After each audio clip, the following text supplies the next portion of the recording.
And this looks like a really well-maintained piece of equipment. Yes, this is the Mizpah head frame. The Mizpah was the richest mine in the Tonopah district. We are in the process of restoring this. The head frame is one of the first steel head frames ever built here in Nevada. It looks very different from all the others because of that. And what's interesting, we also have a number of wooden head frames on our property, but they're all about the same time period.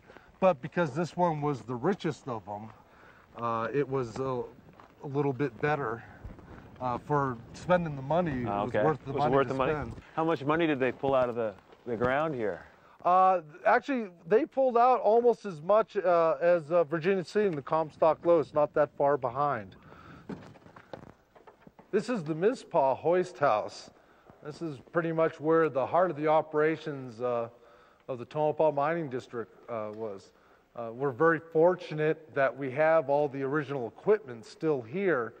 It's very rare to actually see the hoisting equipment in place, because normally when a mine would shut down, first thing they would do is either yank it out and move it to another mining camp, or they would scrap it. But here on our property, we actually have 3 complete sets of hoisting equipment. Now, is the park itself built on actual mines? Yes, this is all original. Everything you see here is actually original in place.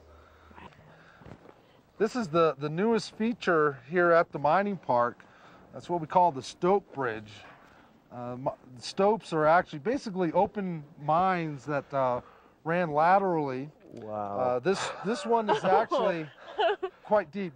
The idea of putting in this bridge was to give people a little thrill being able to actually look in the mine.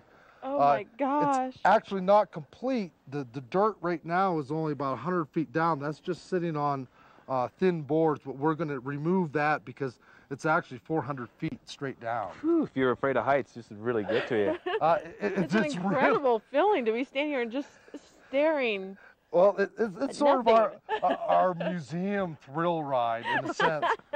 It's awful fun watching tourists, because they'll march out onto the bridge, and then as soon as the bottom falls away, you know, they kind of like get all You do. You kind of want to hold on to the sides. And it does give them a sense where they can see all the underground work from that vantage point. Gives them an idea of what kind of conditions these miners were having to work in. Oh, can't even imagine. This is the Silvertop mine.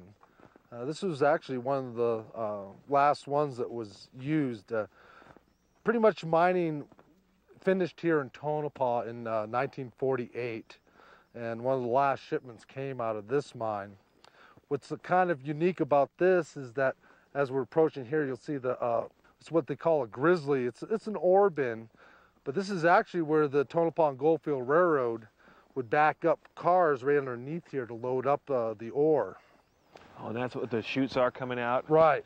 So they just would back the cars in here and fill them up. This was actually one of the most dangerous jobs of any of the mines here at the park, is the sorting bin, because they would actually have a crew up there. The ore would come in on the cars, and they'd look at it. Bad ones would go out on the pile. Good ones would go down in the chute. But the problem is that the dust was very bad, so that they had a lot of problem with silicosis. And so that actually the expectancy of you being able to work in the sorting bin was about 4 to 6 months. Oh, wow. You can see the size of the beams that they use to support this. Really? This is one of the very few that even exist in the state anymore, especially of this size.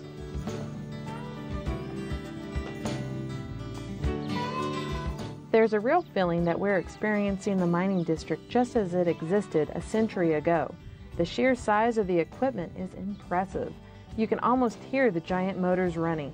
When the mines were active, Tonopah roared with the constant sound.